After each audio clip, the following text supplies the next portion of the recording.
날마다 쓰는 나의 신앙일기 TV 데일리 큐티 나무향기입니다. 오늘은 미가 1장 1절에서 5절을 묵상하겠습니다. 유다의 왕들 요담과 아하스와 히스기야 시대에 모레셋 사람 미가에게 임한 여호와의 말씀 곧 사마리아와 예루살렘에 관한 묵시라. 백성들아 너희는 다 들을지어다. 땅과 거기에 있는 모든 것들아 자세히 들을지어다. 주 여호와께서 너희에게 대하여 증언하시되 곧 주께서 성전에서 그리하실 것이니라. 여호와께서 그의 처소에서 나오시고 강림하사 땅의 높은 곳을 밟으실 것이라. 그 아래에서 산들이 높고 골짜기들이 갈라지기를 불 앞에 밀초 같고 비탈로 쏟아지는 물 같을 것이니 이는 다 야곱의 허물로 말미암음이요 이스라엘 족속의 죄로 말미암음이라. 야곱의 허물이 무엇이냐? 사마리아가 아니냐? 유다의 산당이 무엇이냐? 예루살렘이 아니냐?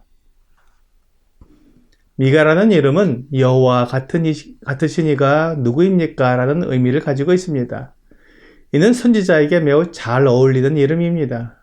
선지자는 백성들에게 하나님의 말씀을 전하는 사람입니다. 그러므로 선지자는 여호와와 같은 이가 없다는 분명하고 확고한 믿음을 가지고 백성들을 대해야 합니다. 백성들은 눈에 보이지 않는 여호와 하나님을 믿고 따르는 데 있어서 언제나 유혹이 있습니다. 눈에 보이지 않는 하나님보다는 눈에 보이는 우상을 섬기고자 하는 유혹입니다. 사람은 거룩하고 단정한 것보다는 쾌락적이고 정욕적인 것에 마음이 끌립니다.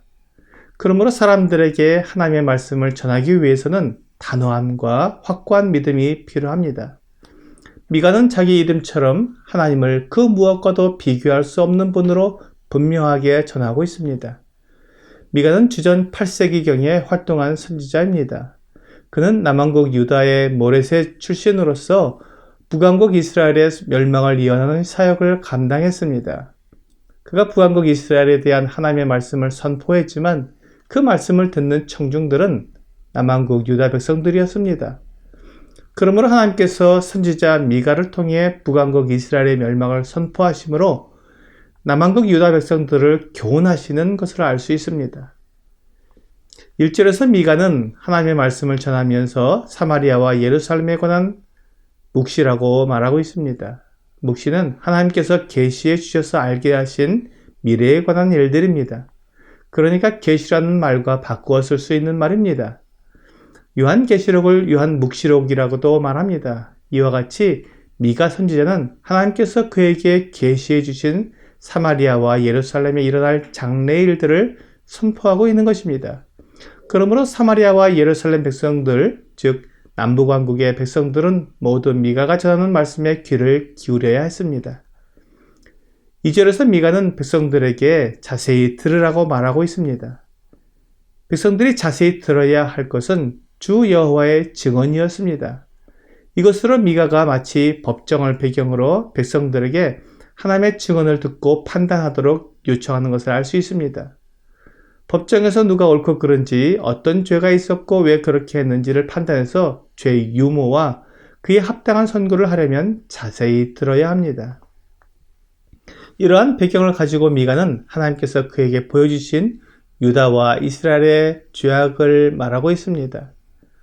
하나님께서 이스라엘과 유다의 죄악을 심판하시기 위해 하나님의 처소에서 나오셔서 강림하신다고 미가는 말하고 있습니다. 이는 창세기에서 소돔과 고모라를 심판하시기 위해 강림하셨던 하나님의 모습을 기억나게 해줍니다. 창세기 18장 20절과 21절은 여호와께서 또 이르시되 소돔과 고모라에 대한 부르짖음이 크고 그 죄악이 심히 무거우니 내가 이제 내려가서 그 모든 행한 것이 과연 내게 들린 부르짖음과 같은지 그렇지 않은지 내가 보고 알려하노라 라고 말씀하고 있습니다. 하나님께서 강림하셔서 소돔과 고모라를 심판하셨는데 그 심판이 무섭고 끔찍해서 지금까지 소돔과 고모라는 회복되지 못했습니다. 완전히 멸망하게 된 것입니다. 그러므로 지금 미가가 하나님께서 그 처소에서 나오셔서 강림하신다는 이 외침은 이스라엘과 유다 백성들에게 무섭고 떨림이 되었을 것입니다. 하나님께서 강림하실 때 땅의 높은 곳을 밟으실 것이라고 선포했습니다. 땅의 높은 곳은 산 꼭대기를 말합니다. 그러므로 하나님께서 산 꼭대기를 밟으실 것인데 이는 하나님의 크고 어미하심을 나타내는 표현입니다.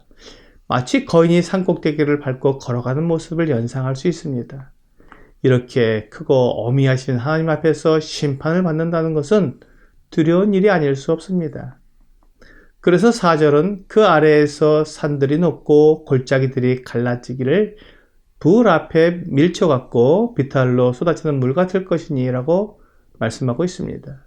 하나님께서 이렇듯 두렵고 무서운 모습으로 강림하시는 것은 야곱의 허물 때문이고 이스라엘 족속의 죄로 말미암음이라고 말씀하십니다. 이스라엘 족속의 죄악 때문에 하나님께서 강림하셔서 그들을 심판하실 것이라고 말씀하시는 것입니다. 이스라엘 족속의 죄악이 무엇입니까? 야곱의 허물이 사마리아이며 유다의 산당은 예루살렘이라고 말씀하십니다. 즉 사마리아에서 벌어지는 죄악과 예루살렘에서 일어나 있는 그 악한 일들을 가리키고 있습니다. 산당은 백성들이 하나님께나 혹은 우상들에게 예배하는 산이나 언덕 위에 있는 장소를 말합니다. 이스라엘 지경에 거주하는 이방인들은 종종 산꼭대기에서 예배를 드리기도 했습니다. 다윗이 성소를 예루살렘으로 옮기기 전에는 사람들이 여러 곳에 있는 제단 앞에서 제사를 드렸습니다. 성소가 세워지자 이스라엘 백성들은 하나님께 경배 드리기 위해서 예루살렘으로 올라가야 한다고 생각했습니다. 하지만 여전히 가까운 산당에서 이방신을 섬기는 사람들이 있었습니다. 이런 일은 예루살렘에서조차 일어났던 것입니다. 미가가 예루살렘을 유다의 산당이라고 비꼬듯 말한 것은 전혀 이상한 것이 없었던 것입니다. 이스라엘의 사마리아 백성들이나 유다의 예루살렘 백성들이 내면적으로나 외면적으로나 하나님께 불순종하고 있었던 것입니다. 하나님은 이들의 죄악을 심판하시기 위해 강림하실 것입니다. 이 소식을 들은 이스라엘과 유다 백성들은 자기를 살피고 회개해야 했습니다. 자신들의 행위가 하나님 보시기에 악하고 더럽다는 것을 깨달아야 했습니다. 그래서 하나님의 심판은 공의롭고 정당하다고 외치며 다만 하나님께 용서를 구해야 했던 것입니다. 미가는 사마리아와 예루살렘 백성들이 이와 같은 태도와 반응을 보이도록 하나님께 받은 계시를 선포하고 있는 것입니다. 오늘의 적용 질문을 보겠습니다. 하나님께서 나를 살펴보신다면 뭐라고 하실까요? 하나님의 불꽃 같은 눈으로 나를 살피신다면 나의 모든 죄악과 더러운 것이 다 드러날 것입니다. 하나님의 유죄 판결에 아무런 변명도 하지 못할 것입니다.